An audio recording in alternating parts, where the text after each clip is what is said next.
Hey guys, what's up? Matt here. I just wanted to do this video because we've been doing a funny little segment on Instagram called Bad Bosses. So it's important to not only establish your alpha in front of your employees and let them know who the boss is, but it's also important to do it, you know, just for everybody in the car park. Hey champ, take care of that for me, dude. Hey Booge, what are you doing? Just about to eat lunch, man. Yeah, what do you got? It's my favorite one. Mine too. Oh, man. My lunch now. And that has sort of come about because I've had a lot of bad bosses in the past. When I was 16 years old, I got my first job and I was fired for corporate espionage. I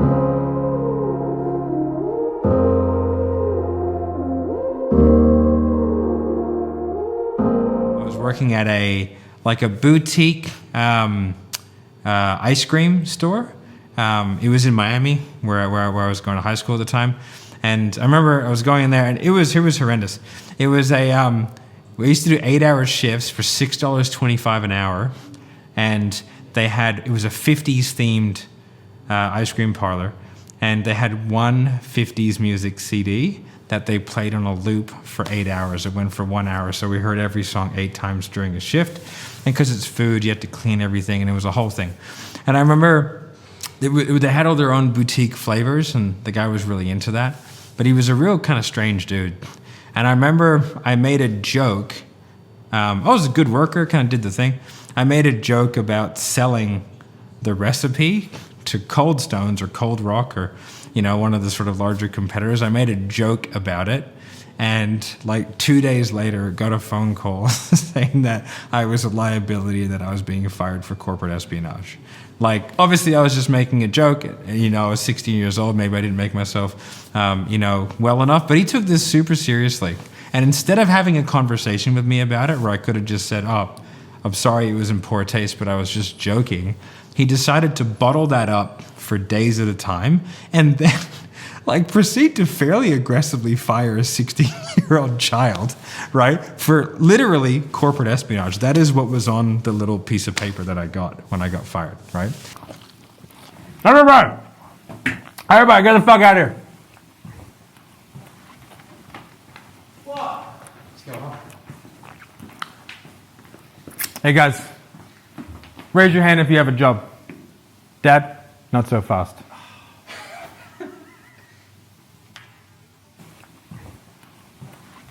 So I've had some bad bosses in my day, but one of the sort of real reasons why I like to kind of make fun of that is because when I was in the military, one of the most frustrating things was that there was a real distinct lack of communication from the people at the top that were making decisions that were affecting people's not only day to day, but also sometimes like their lives, right? Right? And that was not being disseminated very well to the lower ranks. And so I had a real problem with that. I like to know what's going on. I consider myself a somewhat intelligent person. And so I feel like I can intake the information. And then even if I, you know, in the army, we used to say, get the pineapple, right? Like that. Even if I get it, it's like, hey man, if I get Y, I'm okay with it. Like, it's fine, just go for it, right? So something we do here is that I make sure that I have as much touch points as I can. Actually, very recently, it's become a lot more. But I want to disseminate the information which is informing my decisions and the leadership positions, or the people in like a leadership position, because it stops people from getting pissed off and thinking that their bosses are fucking idiots, right? And I'm sure that like you might be experiencing this right now. Like, I'd love to hear your stories about if you think your boss is a fucking idiot, if you think that they're a legend, like let me know. But like a lot of the times, like people make decisions that affect people, and the decision-making process is relatively sound. Like most people are not just complete idiots, right? Especially if they're in a position of leadership. I would hope so anyway. I would like to think that. But if they're not supplying the lens or the information in why they're making that decision to the lower people who it affects on a day-to-day, then all they see is, this is a decision that I disagree with because it negatively affects me, right? And then they're gonna go, it's so easy, just fucking do it this way. And I used to do that all the time. I go, look at this fuckwit, he doesn't know what he's doing. But in reality, like I was looking at the world through this, and they were looking at the world through this. They were making a decision based off vast amounts of information. And then they made the decision which made the most amount of sense given their mandate, what they have to do, and the scope of what they can see compared to what the person that is above them is giving them the mandate for. And it just kind of goes down. And in special operations especially, one of the real issues was the constant compartmentalization, because like snipers don't necessarily know what these guys are doing, these guys are doing. And that's fine from an operational capacity.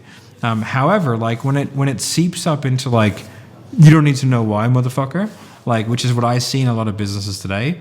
It's just like, well, that's not really fair because it's affecting that person's day to day.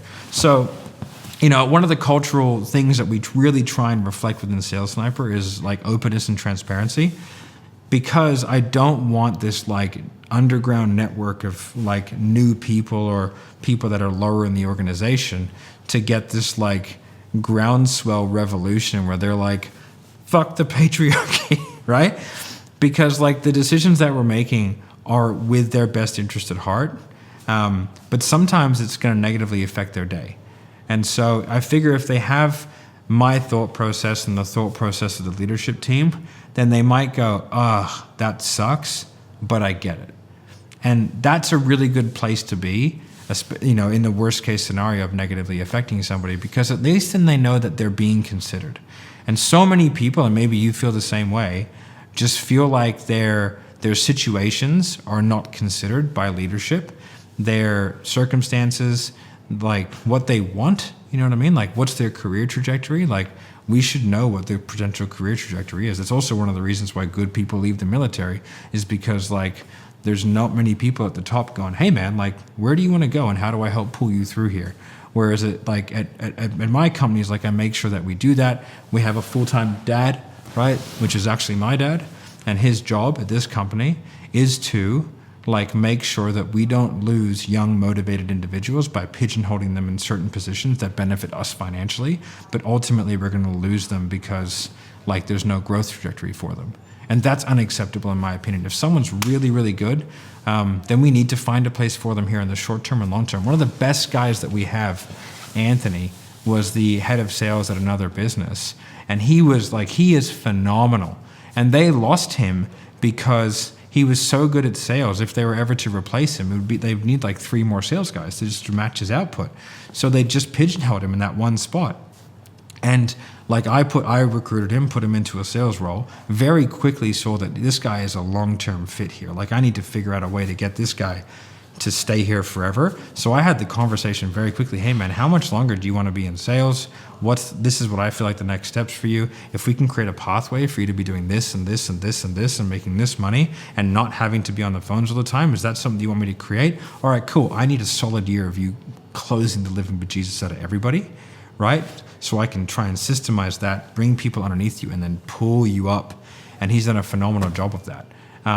And so being able to identify that consistently is a really key part of good leadership and a good boss. And I think that's something that we do particularly well here. And it's sort of one of the fundamentals of why I think we've been as successful at being at keeping really, really good people.